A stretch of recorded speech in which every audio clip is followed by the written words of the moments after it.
வணக்கம் நண்பா. TNSTC driver conductor recruitment செய்திகள் செப்டம்பர் 12 வெளியான தகவல்.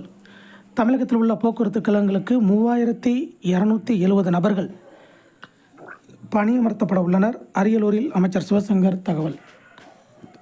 தமிழகத்தில் உள்ள போக்குவரத்து கழகங்களுக்கு 3270 நபர்கள் பணியமர்த்தப்பட உள்ளனர் என அரியலூரில் போக்குவரத்து துறை அமைச்சர் எஸ் சிவசங்கர் கூறியுள்ளார். அரியலூரிலிருந்து சென்னை மாதவரம் செல்லும் புதிய வழித்தட குளிர்சாதன பேருந்து உட்பட 3 புதிய வழித்தட பேருந்துகளை அரியலூரில் துவக்கி வைத்த தமிழக போக்குவரத்து மற்றும் மின்சாரத்துறை அமைச்சர் சிவசங்கர் கூறியதாவது: தமிழ்நாடு அரசு போக்குவரத்து கழக பயன்பாட்டில் இருக்கின்ற பழைய பேருந்துகளை மாற்றி புதிய பேருந்துகளை இயக்குவதற்கு உத்தரவிட்டதை தொடர்ந்து 4000க்கும் மேற்பட்ட புதிய பேருந்துகள் இயக்கப்பட்டு வருகிறது. அது மட்டுமின்றி குளிரூட்டப்பட்ட பேருந்துகளையும் வாங்குவதற்கு தமிழ்நாடு முதலமைச்சர் உத்தரவிட்டுள்ளார்.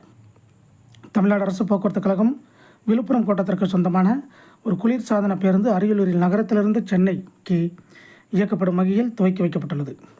இப்பகுதி மக்களுக்கு சென்னைக்கு சென்று வருவதற்கு இப்பேருந்து சேவை மிகப்பெரிய வாய்ப்பாக இருக்கும்.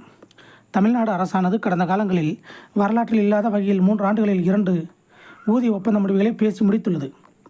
அதேபோன்று ஓய்வு பெற்ற ஊழியர்களுக்கு பணப்பலன்கள் வழங்குவதற்கு ரூபாய் 1100 கோடி நிதி ஒதுக்கி வழங்கப்பட்டுள்ளது. ஓய்வு பெற்ற ஊழியர்களுக்கு அகவிலைப்படி உயர்வானது படிப்படியாக வழங்கப்பட்டு வருகிறது.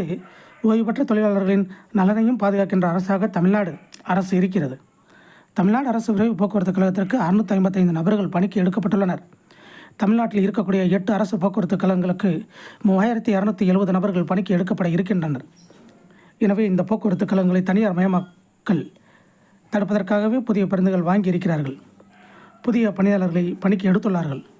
தமிழ்நாடு முதலமைச்சர் ஸ்டாலின் ஆட்சி காலத்தில் போக்குவரத்து துறையானது மறுமலர்ச்சியை கண்டு மீண்டும் புத்துயிர் பெற்றுள்ளது. உயர்வை நோக்கி சென்று கொண்டிருக்கிறது. தீபாவளி, பொங்கல் போன்ற பண்டிகை காலங்களில் பிரச்சனைகள் ஏதுமின்றி பொதுமக்கள் தங்களது சொந்த ஊர்களுக்கு செல்வதற்கு நடவடிக்கை எடுக்கப்பட்டுள்ளது. தமிழ்நாடு முதலமைச்சர் தலைமையிலான ஆட்சி கொடுத்த வாக்குறுதிகளில் 85% நிறைவேற்றியிருக்கிறது. எஞ்சியுள்ள வாக்குறுதிகளை இடைப்பட்ட காலத்தில் நிறைவேற்றிட உரிய நடவடிக்கை மேற்கொள்ளப்படும் என அமைச்சர் சிவசங்கர் தெரிவித்தார். இதை போன்ற போக்குவரத்து துறை வேலைவாய்ப்பு செய்திகளை உடனுக்குடன் தெரிந்து கொள்ள நம்ம சேனலை சப்ஸ்கிரைப் பண்ணுங்கள், ஷேர் பண்ணுங்கள், லைக் பண்ணுங்கள். நன்றி, வணக்கம்.